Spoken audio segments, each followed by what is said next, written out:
RPSC first grade GK 2020 Sanskrit education department के GK के question से मैथ्स के क्वेश्चन देख रहे हैं। यहाँ मैथ्स रीजनिंग के क्वेश्चन कहता है यह ज्ञात है कि एक कॉलोनी में 3 प्रकार के ब्रांड के मोबाइल एप्पल, नोकिया, सैमसंग का उपयोग किया जा रहा है। 70 परिवार केवल एक ब्रांड का प्रयोग करते हैं, 47 परिवार ठीक 2 ब्रांड का प्रयोग करते हैं और 8 परिवार तीनों ब्रांड का उपयोग करते हैं। यह माना जाता है कि प्रत्येक परिवार में इन तीनों ब्रांड में से कम एक मोबाइल अवश्य है, एक ब्रांड का मोबाइल अवश्य है। कितने परिवार सभी ब्रांडों का उपयोग नहीं करते हैं? तो सभी का कौन कौन नहीं करता? जो 1 का और 2 का कर रहा है, कहा गया है 70 तो सिर्फ 1 का कर रहे हैं, 47 2 का कर रहे हैं और 8 सबका कर रहे हैं। तो 70 प्लस 47 हमारे पास कितना आ गया? 117। 117 से हमारा सेकंड ऑप्शन इसमें करेक्ट हो जाएगा।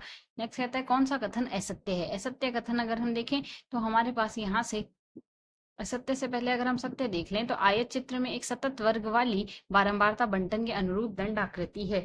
यह सभी दंडों की चौड़ाई वर्ग अंतराल के समान होती है और दंडों की ऊंचाई संगत वर्ग की बारंबारता के समानुपाती है। और चौथा गलत होगा कि आयत चित्र में खंडों के मध्य कभी भी दरार संभव नहीं है, यह नहीं होगा। बाकी तीनों ऑप्शन सही है। परिमेय संख्या का दशमलव निरूपण नहीं हो सकता, तो वह हमारे पास कैसी संख्या कहलाएगी?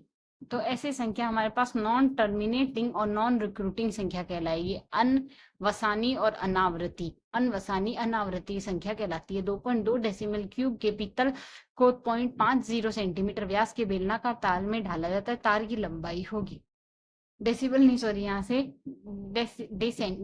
सेंटीमीटर होगा, डीसीएम।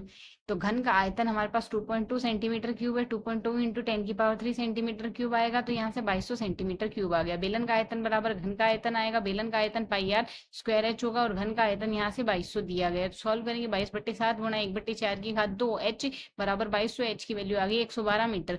112 मीटर यहाँ से ऊंचाई आ जाएगी।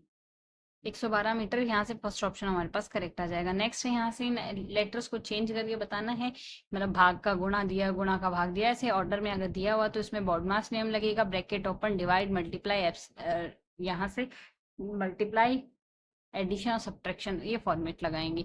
से कम है संचयी बारंबारता तथा से अधिक है संचयी बारंबारता का जो प्रतिच्छेदन बिंदु होता है वो माध्यिका कहलाता है। माध्यिका कहलाता है, थर्ड ऑप्शन करेक्ट आएगा। 5 की घात x 3 की घात y बराबर 225 गुणा 405।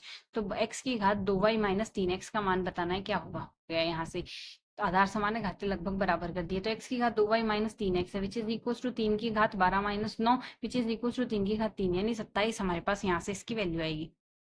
फोर्थ ऑप्शन इससे हमारे पास करेक्ट हो गया। घनाभ की लंबाई चौड़ाई ऊंचाई का योग x सेंटीमीटर, विकर्ण की लंबाई y है। यहाँ से संपूर्ण पृष्ठीय क्षेत्रफल हमारे पास क्या आएगा? L B H equals to x आएगा। यहाँ से x L square B square H square equals to y square question के अकॉर्डिंग दिया हुआ है। तो यहाँ से इसका होल अगर स्क्वायर करें, L plus B plus H का whole square equals to X का स्क्वायर आएगा, which is equals to L square B square H square plus 2 into L B plus B H plus L H आएगा।